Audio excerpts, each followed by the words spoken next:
Absolutely. Yes, sir. Good, Mike. Okay. What is up, everyone? Welcome to an amazing episode of Masters of the Retroverse, where I am one of your hosts, Adam, and with me, as usual, is David. What is going on? Man, as everybody can see, we've got a third little window. If you're watching this live on YouTube, we've got a third window with an extremely special guest. We've been talking about this. We've been excited about this for like the last 2 or 3 months since it's been set up. And the day has come. Yes. The day has come, David. It is here. Yes. Yes. Who do we have on the show with us? Larry Kenney. Yes. I hope. Hey. Ladies and gentlemen, this is Larry Kenney. He is multi-talented voice actor. One of the icons from our childhood, and I am just nervous and excited and everything kind of all balled up in once. Oh, luckily I'm having a little bit of a beer. I just got nervous because I just realized that, see, on my computer, I'm seeing me about this big. Yeah. I can see you full screen. And I just got nervous because I realized everybody else can see me that big. I wish I'd put a shirt on and fixed my hair. No, you're fine. You're fine. Well, what it does is the way this operates is whoever talks, it automatically switches the screen to them. Yeah. So you're not going to be full screen the whole time. Oh, good.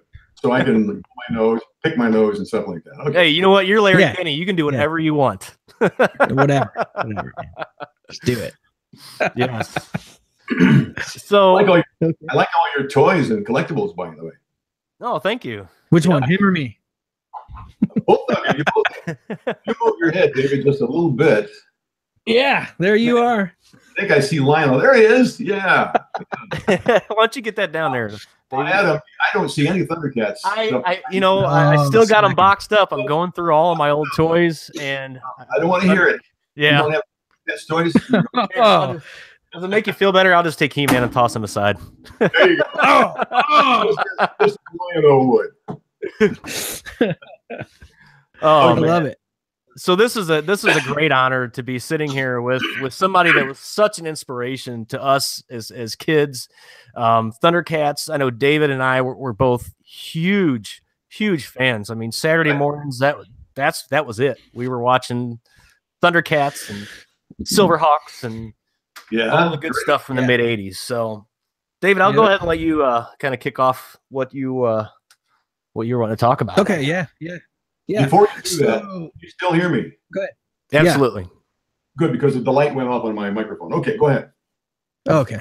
Where was I at? Oh yeah. So just if you could tell our audience a little bit about yourself, a little bit about your background, where you came from, and Yeah, okay. Well, I'm from a small town in Illinois, right in the middle of Illinois. Near Peoria, which is the largest town close to where I grew up. And I mentioned that where I'm from because that's when I started my career in radio. I was a disc jockey. When I was 15 years old, I got a job on the local radio station. It was a top 40 station at the time. I don't know if you guys know what a top 40 station. Yeah, they played the top 40 hits of the day and oldies and things like that. So I started out as a disc jockey, playing the records and, crazy, dumb little jokes and funny little voices. Even then I was doing voices. In fact, I think my mom told me when I was about 4 or 5, I started mimicking voices I heard on the television. So then I got this job in radio, and I incorporated the voices into my disc jockey show. And I continued doing radio for several years. I moved from Peoria to Fort Wayne, Indiana, then to Cleveland, Ohio, then to Chicago, and then finally to New York, where I've been the last 40 some years. So that's how I started in radio. Along the way, I got into television. I did a game show here in New York called Bowling for Dollars for 3 years. It was on every night, Monday through Friday. I've heard of that. Yeah. And it was on in several cities around the country with different hosts. I think Wink Martindale did it in San Francisco, and Bob Eubanks did it in LA, I think. and I did in New York. And once I got to New York, I also started doing commercials outside the radio station for advertising agencies.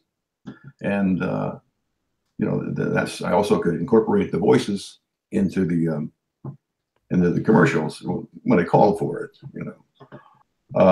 For example, I've been the voice of Count Chocula for almost 40 years. Yeah. I've been the voice of Sonny the Cocoa Puffin Bird for 38 years. Wow. Yeah. And then, of course, go ahead. I'm sorry. Currently him, right? You're still currently Sonny, right? Yes. Yahoo! I'm Cocoa Yeah. That is awesome. So, speaking of Count, speaking of Count Chocula and all that, I wore a shirt today, and I have to pay homage to Retro Rags for getting this shirt to me in time and all that. But it's actually it's called the Breakfast Club. Oh yes, that's great. That's great. You got the mummy on there from Mummy Yummies. Yep, it's got Frankenberry. It's got the mummy, Frankenberry, Booberry, and then it's got the werewolf. It's got everybody, and then you on top. You're the boss. Frankenberry was voiced for 30 years or so, the commercial, by Bob McFadden, who was Snark on Thundercats. Oh, okay. Wow. Bob and I worked together for years and years on commercials and on cartoon shows. Yeah, I was a huge fan of Thundercats and trying to get my head right now. So we're a lot of you voice actors from that era, kind of a tight clique, because I've noticed that, like you said, you guys have kind of crossed paths in many ways, many times. Yeah. It seems like throughout all the different cartoons and stuff. Yeah, well, yeah, it is a very small group of people when you think about it. I mean, people who are in voiceover field.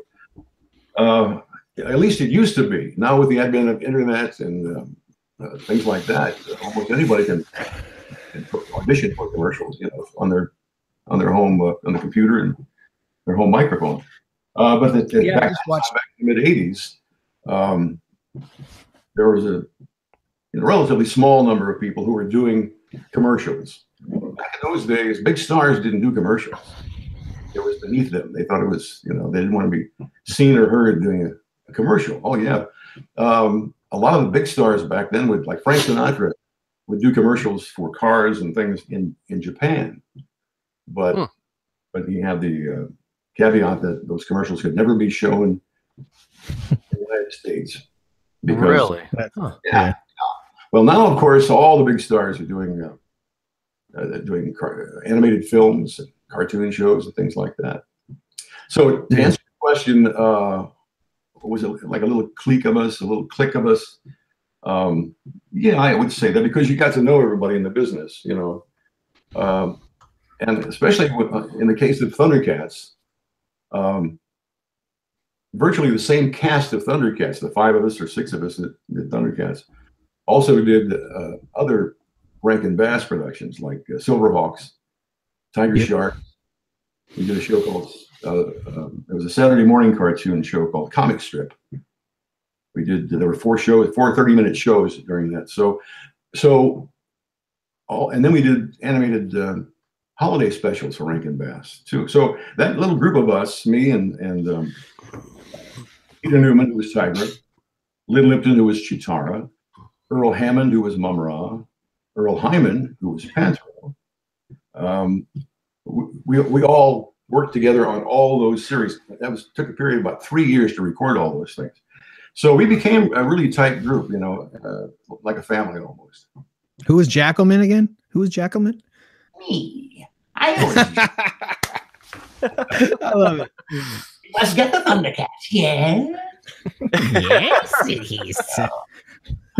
With the Thundercats, each of us, the people I just mentioned, would play a Thundercat, of course, and then we would each play one of the major mutants. Red Taro. Well, I was also Red Taro. Each of us on the cast did, over the 3 years, over the 130 episodes, did probably 100 voices. Oh, wow. Man. Yeah, it got a little confusing after a while. But we each did a lot of voices. That's amazing. Do you still talk to any of them, or the ones that are still around? I guess. Well, we've lost Earl Hyman just last month, and we lost Bob McFadden. Yeah, he was a wonderful, wonderful man. Panthro, that beautiful voice he had. And Bob McFadden, who played Snarf, he died, I think, about 10, 12 years ago, I think. But I still see Lynn Lipton and Peter Newman around town at auditions and recording studios and things like that. Yeah. Yeah. Wow, that's so cool. Yeah.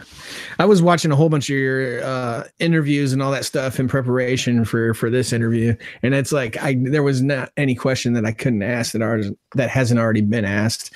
But, and Adam wants to ask a question that was a controversy that you obviously probably know that question. Adam, what do you want to ask it? Well, not really that it's controversial, and not really that I'm asking that. I just wanted to know, like, with your time with that group of those 5 people, like some of the behind the scenes stuff, like it seems to me like it was just a great time. Like you guys probably had just a blast. So what are some of the stories that you can legally share with us? Yeah, legally. Right. You're right. It was probably the most fun of any one thing I've done in my career. I mean, I've done movies, TV, records, radio, nightclubs, just about everything. But to me, doing the cartoon series, all of them, especially Thundercats, was the most fun, and mainly because of the people I worked with, the casts and the crew and everybody. We just got to be we bonded so well over those few years we worked together. Things that, you asked about things that happened behind the scenes. I'm sure you guys are familiar with the outtakes on the internet. You ever heard the outtakes? Wait, oh yeah. That's what David was referring to. Yeah. Let's give you a little clue as to what went on in the recording studio. Do you have a whole bunch? Yeah. Beyond that, I can't remember anything that was outrageous,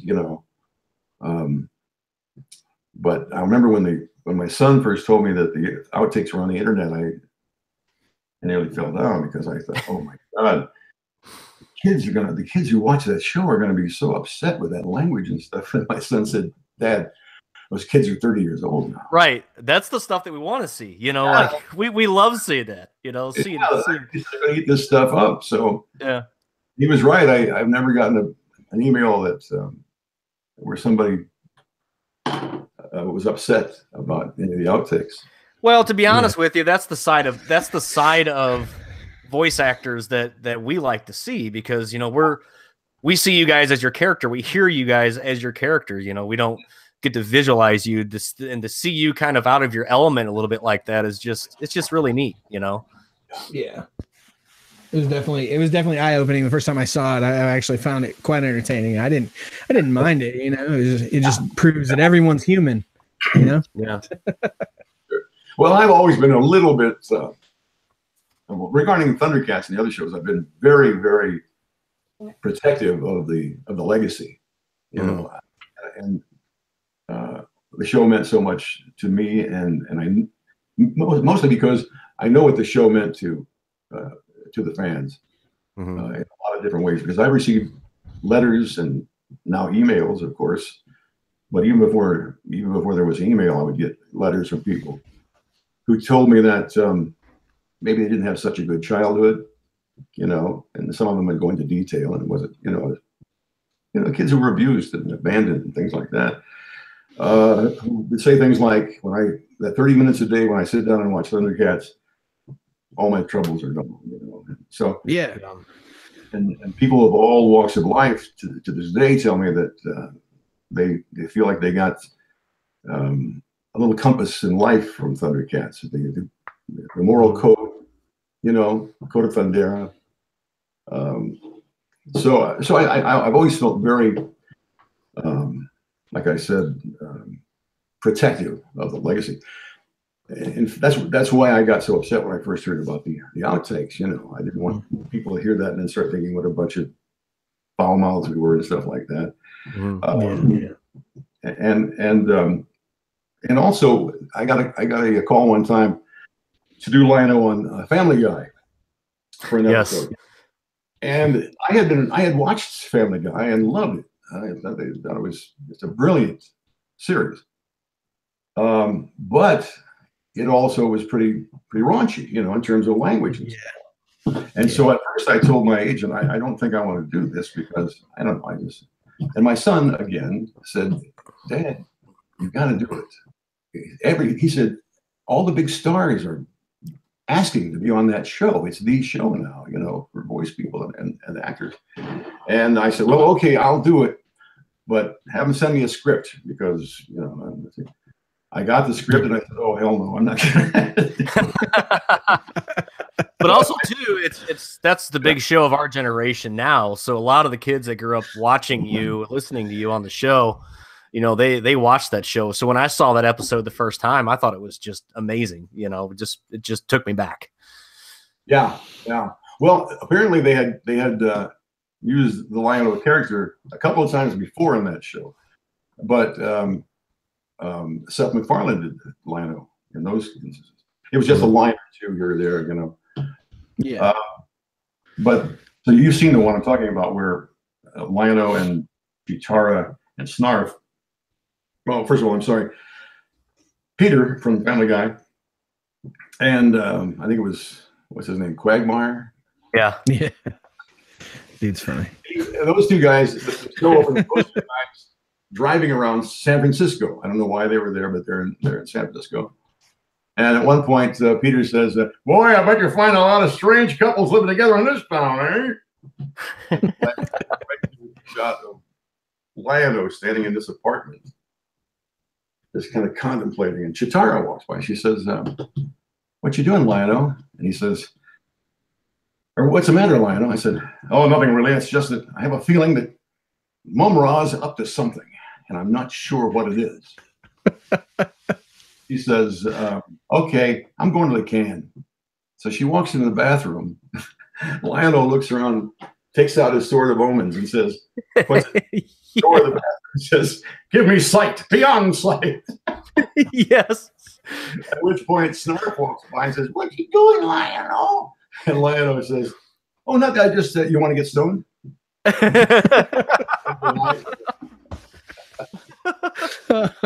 Yes. Back in the old days, that would have been an outtake.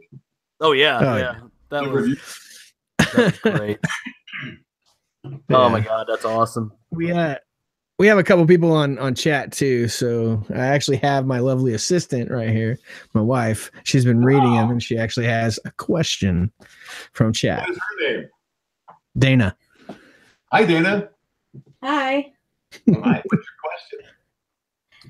Chris Simpson would like to know, what's Thomas Lennon like in real life? Tom Lennon? Tom Lennon. Thomas Lennon. That's a reference to your daughter, actually, the Carrie Kenney, for those that don't know. Reno 911. 911, yeah. Yeah, I think Chris got the wrong Kenny. I think. Yeah. Well, I messed up this morning, and we were watching the breakfast cereal, and Motu Joe was like, "Hey, make the plug," and for some reason, my fat fingers like hit the K instead of the L. I don't even know how that's possible, but it was like Carrie Kenney, and I was like, "No, it's Larry." I was like, my fat finger. So yeah, that was like the third time. So you know, he was in there this morning. You know, she's my daughter. Yeah. Okay. Yeah. A lot of people didn't know that until I tell them. Yeah, I'm a huge fan of hers as well too. I love Reno 911, one of my favorites. Yeah, me too. Yeah. When I was going through the interviews, there was I don't know if it's a fake TMZ thing or whatever, but with the shopping cart, like that was pretty funny. I didn't see that. Was Carrie on that? Yeah, it was Carrie, and she was like running away with the shopping cart, but it was like it was a spoof. It wasn't like a real anything. So it's funny. When Carrie's career first started, right after she got out of NYU, graduated, which is where she met Tom Lennon and the rest of the guys well, they had a group called the State. I mean, they had a group called the New Group, an improv group in college, which by the time they graduated from NYU had become famous in New York because it played all the little clubs in Greenwich Village. And as soon as they graduated, MTV signed them up, made them change their name to, or asked them to change their name to the State, which they did, and gave them a show with Jon Stewart called You Wrote It, You Watch It. People would write in a script and they would perform it. And then, of course, that led to the State. You know, remember the State? And you do remember the State, right? Or you guys are probably too young. No, I don't recall that one. Okay, well, we're talking about 1993, 4. So. Okay, yeah, it'd been like 14, 15. Okay, it was a comedy show on MTV for a few years, improvisational comedy, and I mentioned it because Tom Lennon, or Thomas, now, that's where she met Thomas. But I never have answered Dana's question. Dana, he's the nicest guy in the world, Thomas Lennon. And not at all like Jim Dangle. Yeah. See, every time I see him, I want to see Lieutenant Dangle, though. You know, he says, I want to see the short shorts. So he shouldn't just walk around him all the time, you know. Come on. Yeah. Oh, yeah. He's really a good guy. Yeah. Well, let's get back to the man of the hour here. Well, yeah, of course. I thought I didn't know what the question was in reference to, so we're good. Yeah. All right. So now what do we do? well, we got a little bit more like how'd you get into the Silverhawks and bluegrass and all that stuff? I like that show as well. Good. Well, first I got hired by Rankin Bass. That was the company that produced all the cartoon series that I did. And like any other job in my business, you audition for it. So I won the audition for Thundercats, as I started off knowing it would be Lion-O and Jackal. And as we recorded, they gave me more voices to do and things like that. After we had been recording that for a couple of years, or a year and a half, they decided they were going to start to do this other show, Silverhawks. Well, they didn't even audition for that. They just said we're going to use the same people, which was great for us, you know. Yeah. And the same thing happened when Tiger Sharks came along. Tiger Sharks is a lesser known series. I think it only lasted 35 episodes, something like that. I watched Tiger Sharks when I was a kid. But yeah, I remember that show too. Yeah. Yeah. I played Dolph. Dolphin, you know. What was that? My character's name was Dolph because he was a dolphin. Oh. Not a Miami dolphin, you know. Not a Miami dolphin, but a little Irish. A little bit Irish. Well, that's how I got those jobs, because they liked my work on the Thundercats. Yeah. So there was some other stuff like when we moved forward, even though we're still talking about Thundercats, when you went to be Claudius in the new Thundercats, it was good in its own right. I love the new Thundercats, and I'm really sad what happened with it, and it didn't end up staying on. Like, that really disappointed me. Me too. But yeah, disappointed all of us. The word we got from above, from the Rankin Bass people and the Cartoon Network people, is that it got good ratings. The ratings were very good, but the toy sales were not very good. And unfortunately, these days, that's what they look at in terms of what makes a show successful. A cartoon show, kids. If it sells enough toys. If it doesn't, it's gone. I actually have the new Thunder Tank right here. Yeah, I got the new one right there, and then I have all the figures on the wall up here. Did it come with a spare Samo flange? What's that? Did it come with a spare Samo flange? Yes, it's in the rear hatch. Samo flange. You know what I'm talking about? Yes. Going back to the outtakes. Yeah, the outtakes. What the? It was a Samo flange. I still have people on the street in New York. Somebody will walk by me and just yell out, "What the fuck is a Samo flange?" I love it. So is there anything more current that you're working on that you can disclose? Still doing still doing. I'm not doing any animated series at the moment. I still audition for them. Yeah. And I'm still doing commercials. I still do Cocoa Puffs. Yeah. And for the last 15 years or so, I've done Skittles candy. Oh, wow. Nice. Feel the rainbow, taste the rainbow. That's me. I thought it was you, but I wasn't 100%. Yeah. Yes. Wow. In fact, I just did one last week that'll be on the Super Bowl again. They've been on the Super Bowl for the last several years. Spoiler. Yeah. I can't tell you what the new word is this time. It's the greatest gig I ever had in terms of time spent on it. You know, and they'll call me in. My whole role on the commercials is that last 6 words. Feel the rainbow, taste the rainbow. And the only thing that ever changes from one commercial to the next is the first word. The one that's currently on the air with the kid with the Skittles pox. The Skittles pox. I love that one. Well, that one contagious. Yeah, and the fact that my line was contract the rainbow, taste the rainbow. Contract the rainbow. Contract. So I told him once, and it takes me like, you know, when they call me in for this recording session, you can imagine how long it takes to just say, you know, contract the rainbow, contract the rainbow, about 20 times, and I'm done. So in fact, I told him one time years and years ago, I said, you know, why don't you just book me for the whole day, and we'll record every verb in the English language. And then I won't have to come in here all the time, you know, but they didn't buy that. So this is something that you actually have to go into a studio to do. You don't do this all from your house. No, I don't have a studio in my house like a lot of people in my business do these days. I have a really good microphone right here. I can send auditions, you know, to my agent from home. So I don't have to go all the way into the city just to, you know, to audition for a 15-second radio commercial, you know. But it's not air quality in terms of being on radio or television for a commercial. You know what I'm saying? Yeah. Yeah.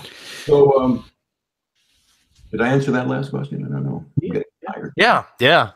So I've always been. I was talking to David about this the other day. I've always been intrigued by voice actors ever since I was a little kid, and that's why I love the outtake stuff so much. You know, I love it when you do the voices.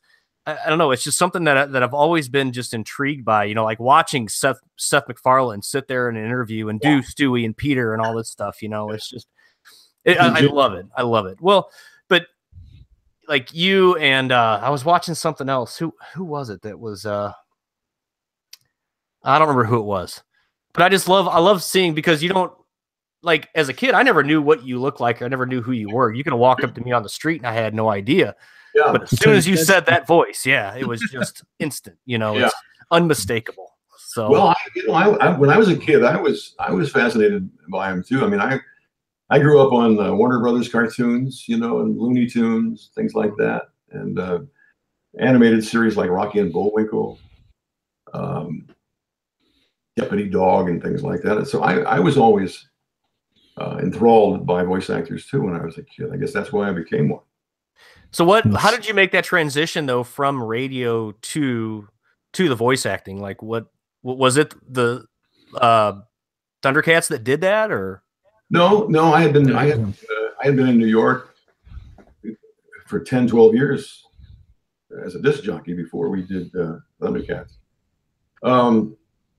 It really wasn't a transition at all in terms of the voices, because as I said earlier, when I was a disc jockey, I used character voices on my radio show. You know, in between records, I would do bit sets.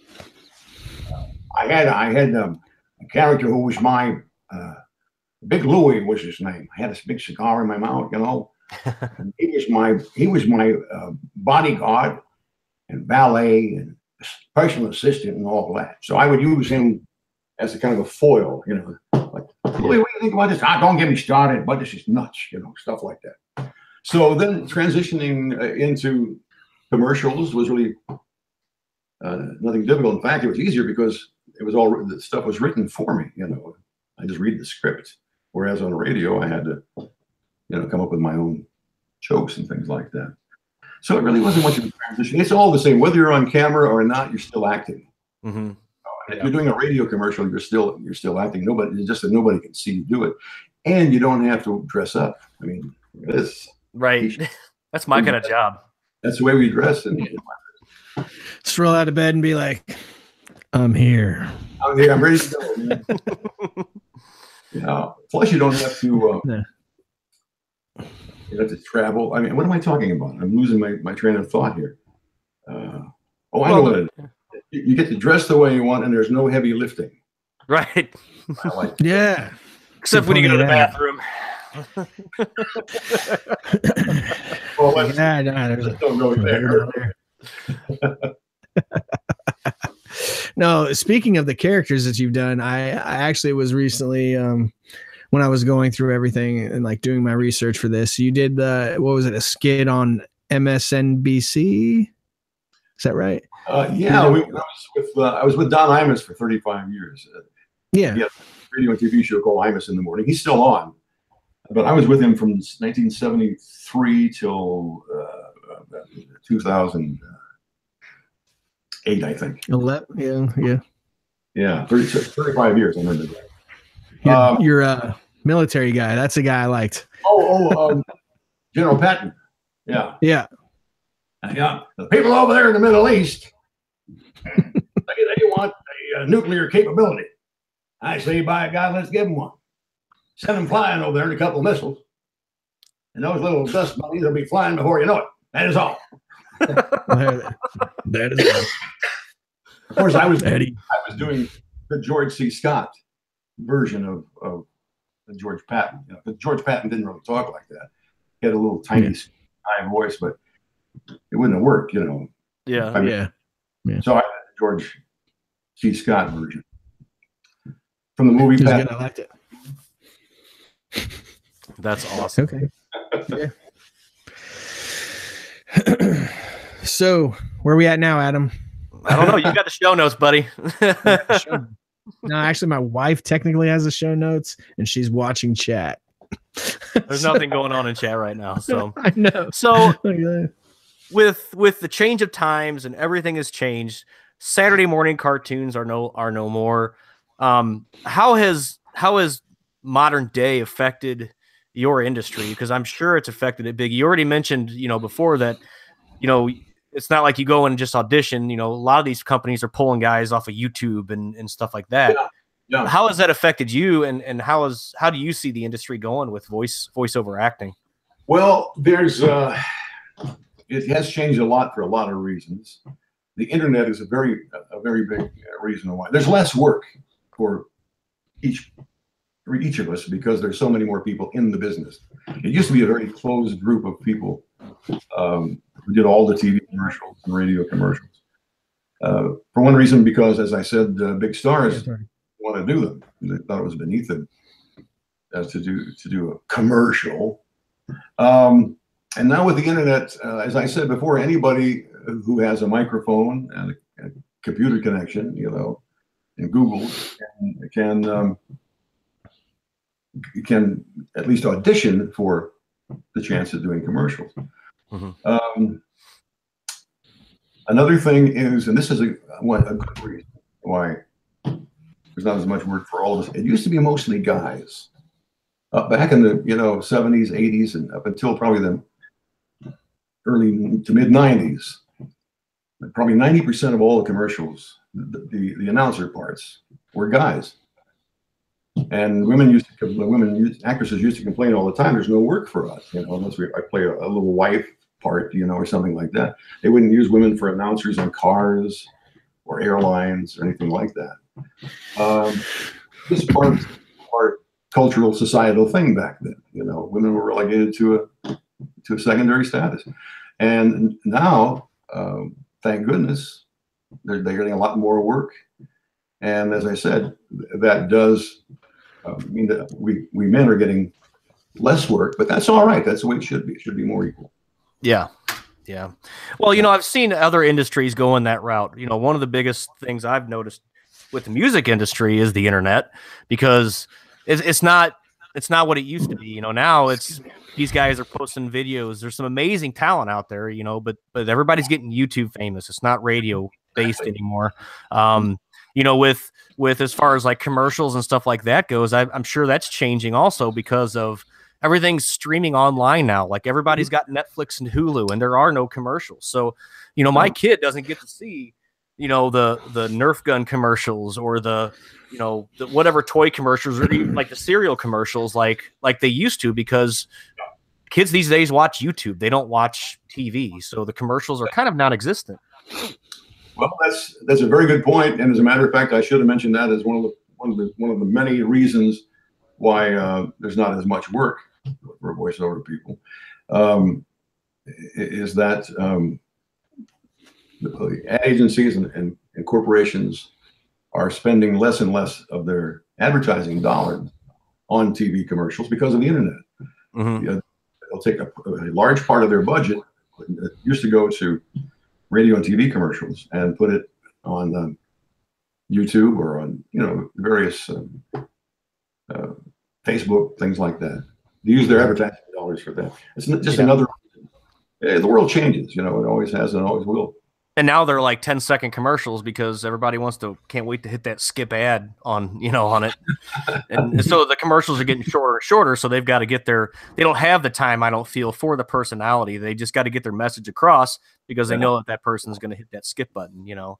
And you got guys like me and David that are, you know, want to be radio jocks doing a podcast. You know, this podcast is huge. I mean, there's a lot of people that I know that don't even listen to radio anymore. All they do is listen to podcasts and like streaming services like Pandora and stuff like that, you know. Yeah. Everything changes. Yep. It does. It's kind of a shame, you know, because I look at my kids, I'm like, man, they're missing out on so much, you know, seeing all those Saturday morning cartoons and the commercials. You know, I love the commercials almost just as much as I love the cartoons.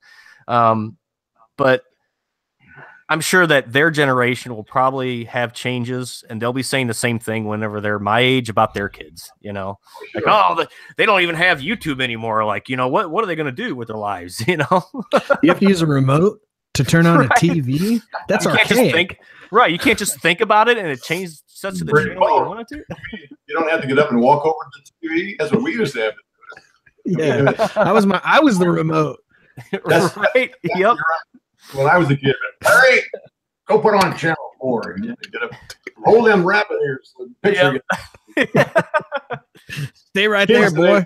Wrap them up with aluminum foil. My kids crazy. My grandkids crazy. When I was a kid, we didn't have plastic. There was no such thing as plastic. We elected. Oh, we just put paper down everywhere. Right. Man, I bet you. I would love to be your grandkid. The reason I say that is because I bet you tell some awesome stories, like tell bedtime stories and all the cartoon voices. David, wouldn't that be awesome? Yeah, pretty freaking sweet. You would think that's the case, but with my 3 children and my 3 grandchildren, when they were all young, my grandkids are young now, of course, but even my kids, when they were young, I would read them a book at night or something, you know, and I'd say, and the witch turned to them and said, "Yeah, I'm going to get some." And they would always go, "Dad, just read the book." What's with the voices? Yeah, come on. I did tell my son one time when we got a little older, I said, you know, I get paid thousands of dollars a day to do this. To do these Ungrateful. I know.